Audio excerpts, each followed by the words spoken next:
नमस्कार. आपल्या स्वयंपाकघरात आपल्या सर्वांचं स्वागत आहे. आज आपण बनवणार आहोत भडंग. त्याच्यासाठी मी चिरमुरे घेतलेले आहे स्वच्छ निवडून.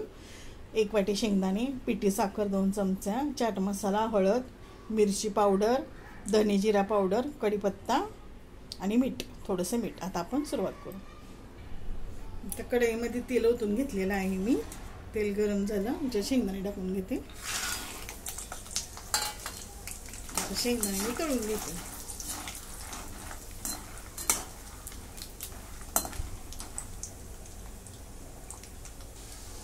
शेंगदाणे तळून झालेले आहेत. आता काढून घेते. मध्यम गॅसवरती मी चांगलेसे खमंग शेंगदाणे तळून घेतले आहेत. काढून घेते.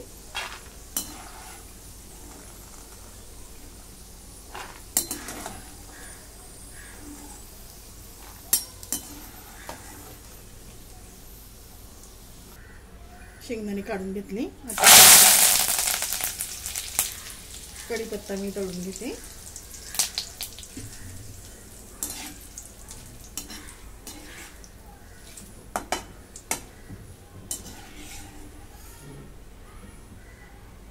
कढीपत्ता काढून घेते.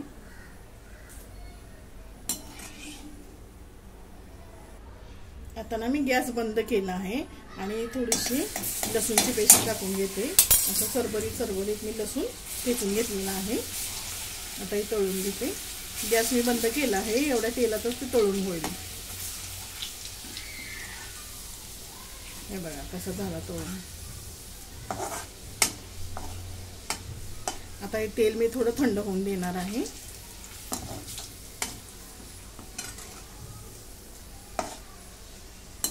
लसूण पण काढून घेते.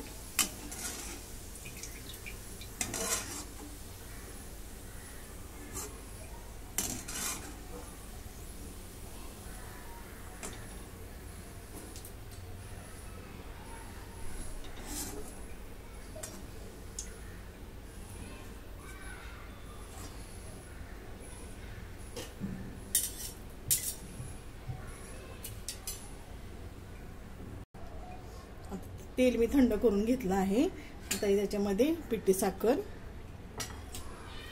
आणि हे सर्व मसाले मिक्स करून घेते.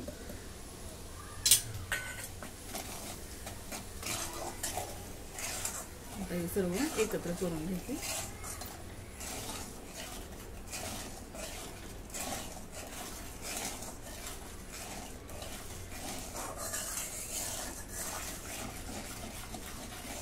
साखर मीठ ह्याच्या सर्व मिक्स करून घेते.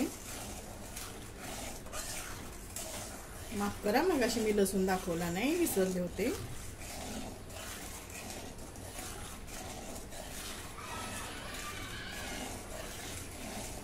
आता हे मिक्स झालेलं आहे. आता फोडणी मी या परातीमध्ये ओतून घेते.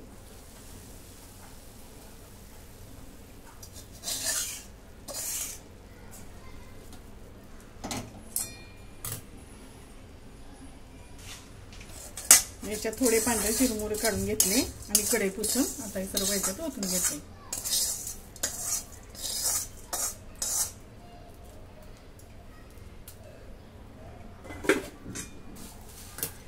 आता हे सर्व मिक्स करून घेते.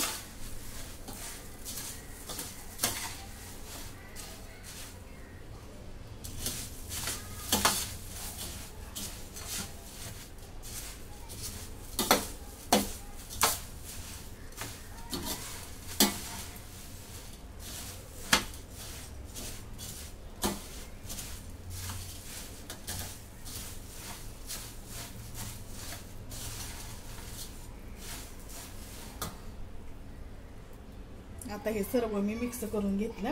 आता ह्याच्यामध्ये शेंगदाणा, कढीपत्ता आणि लसूण हे सर्व मिक्स करून घेते.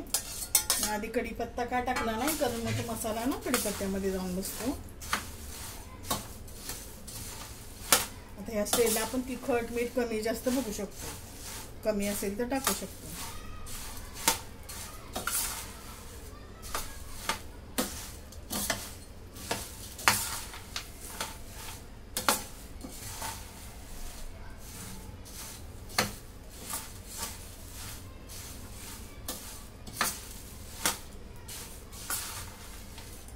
आता आपली चटपटीत भडंग तयार.